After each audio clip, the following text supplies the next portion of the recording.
Christine. Welcome to Book Talk. Today we are discussing Carry On. Carry On by Rainbow Rowell. I finally finished this book! Oh my goodness. My journey reading this book has been a long and frustrating one. Not because of the book, but because of life. I kept having to put it down and read other books because I had to read those books by a certain time. And I kept going back to it and being like, wait, where was I? Because I didn't use a bookmark. And then rereading sections and then moving forward a little bit and then having to read a different book. So having to put it down. But this week, I was finally like, this is it. This is Carry On week. And I was on page like 200 and I read the rest of it and it was wonderful. As to be expected, the whole thing was wonderful because it's Rainbow Rowell and I love her writing and I love her characters and I just love everything she does. But this book was particularly interesting because it's Rainbow Rowell's take on a Harry Potter-like story. There's a lot of random references that are like inside jokes to Harry Potter lovers, but the world itself was so cool. Like, it was such an interesting take on magic and the characters that we kind of know from Harry Potter, except twisted into this alternate universe where things are different, magic is different, and the logic that goes into being a magician is different. I think this is just such a smart book. At the end, I was like, wow, she did something really, really cool with this. I really liked it. If you've read Harry Potter, you'll pick up on more references. If you haven't read Harry Potter, you could still read it. It's its own story. It's a separate thing. But I loved having that Harry Potter perspective because it makes everything much more interesting. You just think about things and decisions that Rainbow made more than I think you would if you haven't read Harry Potter. You feel? You definitely don't have to read Fangirl before reading Carry On. It's a completely separate story. I had to get Carry On at 96%. I wish I had read it all at once. Maybe I'll do the audiobook because I hear it's fantastic. It's got a beautiful map in it. I love this map. Carry On, the rise and fall of Simon Snow. I never even looked at this page. I didn't know it was the rise and fall of Simon Snow. I think that's all I'm gonna say in the non-spoilery section. Bye, non-spoilery people. Goodbye! Okay. I love where this story went. I'm gonna look at it in terms of Harry Potter right now. I just think it was so clever and interesting that the mage ended up being our bad guy. We're set up to think that the humdrum is our Voldemort. And you're like, oh, that's our Dumbledore, the mage. And he's always putting the humdrum every year at school. It throws you off of the mage because you automatically want to think of him as Dumbledore. The path the mage has taken feels very similar to the path that Dumbledore did not take in his life. The greater good master of death path that he dreamed of as a boy with Grindelwald. The mage was obsessed with making things right, fixing things. He was so set on his ideas and what he thought needed to be done to make things right. He couldn't see the things that he was doing wrong. It's a really interesting magic system. This kind of blew my mind because in Fangirl, when I was reading the excerpts, I was just like making fun of their spells because they sounded so stupid. They'd say things like abracadabra and like nursery rhymes, and I really didn't get it until I obviously read Carry On. So the power that spells have comes from how relevant these sayings are in the world. So like cliches, nursery rhymes, those phrases have power. If a spell is a popular phrase from the 60s and that phrase isn't as popular anymore, it will lose its power and spells will evolve as language evolves. It was so interesting. I loved that. I thought it was so clever. Again, so clever. This was such a smart book. It was genius. I love that for their thesis, they have to create a new spell. So cool. I loved Simon and Baz. I loved Baz more than Simon. Baz, again, very interesting character. He knows he's in love with Simon, but at the same time, he can't help pondering using this in with Simon once they're together, kind of, to kill him. Like, the first thing he says when they make out in the forest, Simon Snow's gonna die kissing me, just not today. He's still thinking of ways to plot against him while they're together. It's so weird and I love it. Nothing's going back to normal after this. How could it? Because we're friends now? Because we're more than that. One kiss and you think the world is upside down. 2 kisses.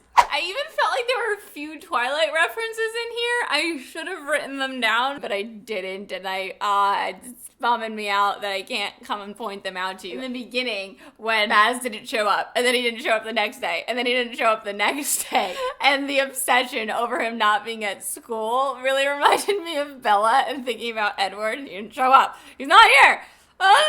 Simon is just like this very classic hero. Does the right thing always. I'd say he's like more pure of heart than Harry is, because Harry will break the rules like no tomorrow to do what he needs to do. I think Simon would do that, but he doesn't like go out of his way to do it. He's very straightforward with his intentions. I loved Penelope. I loved how driven she was and how stubborn she was and how loyal she is to Simon. At the end, when Agatha is like, face it, Penelope, we can't help them anyway. We're just side characters in their story. Nothing we do makes a difference. And I was like, excuse me. Speak for yourself, Agatha. And then Penelope said, speak for yourself. And I was like, high five. Penelope is such a giant help to them. She is so smart. I really enjoyed her relationship with Baz and how they so easily bonded over his mom and their mutual respect for each other is really nice. Agatha, I understand Agatha as a character. She wants to live in the normal world. She doesn't want to be a wizard. She doesn't really care about magic. She's kind of like the princess that doesn't want to be a princess. She just wants to be a normal girl. Like, she's kind of annoying, but you understand where she's coming from. Right in the beginning, the first time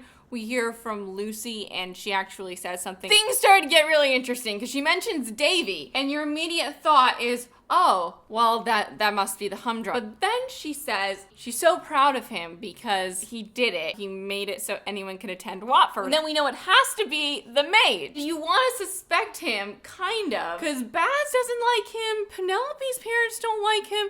It's weird, but Simon trusts him so much. And because we have this Dumbledore complex, I trusted him to an extent. I thought that he was doing the right thing. I suspected him a little, but the overwhelming part of me was like, no, he's the Dumbledore. Then I love that it was him. And when I realized that Simon was his actual son and Lucy, it blew my mind for a second. I sat there and was like, whoa.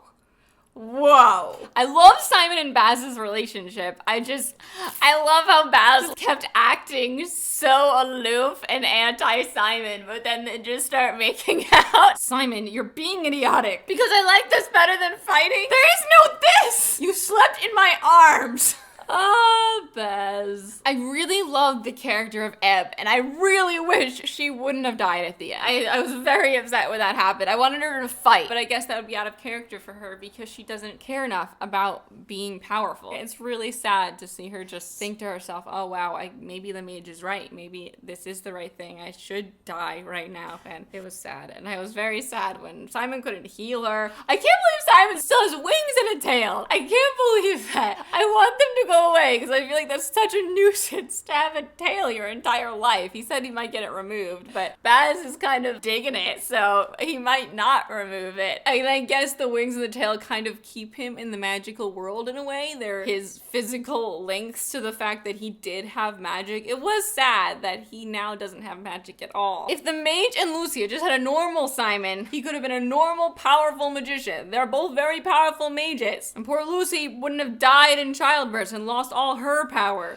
Oy vey. The idea that Simon had been the cause of these holes definitely went through my mind sometime during the book. But because the holes weren't where Simon was, because they were all over the place, I thought, oh, well, it's probably not. But then as soon as we see the humdrum again and he can talk, it kind of was like, okay, yes, Simon is doing this. Does Simon have an evil twin? Does he have like a foil that sucks magic and he spurts magic? That's what I thought was going on for a while. He has this kind of shadow that's the opposite of him. And I guess that's what it ended up being. You know, he had to merge with the shadow, and I thought he was gonna be able to refill the magic holes with the magic he had inside of him and then still have magic, but he had to completely give up magic forever. I love the part when Penelope and Baz and Simon are brainstorming in their room and they're like, her name's Trixie and she's a pixie, and Baz goes, that's like naming a fairy Mary, and Simon goes, or vampire Gampire, and Baz is just like,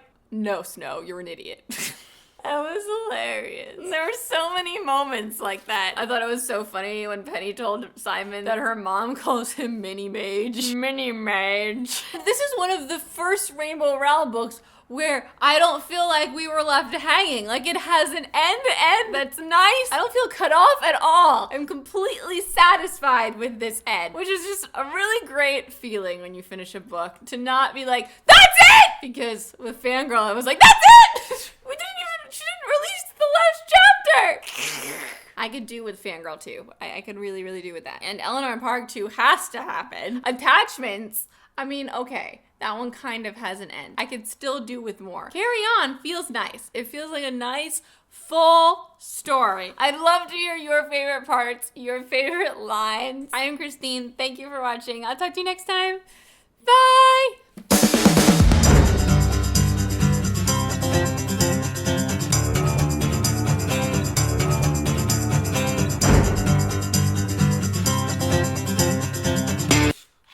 Oh, fuck. A doodle do. Dabber, dabber, dabber. Ah!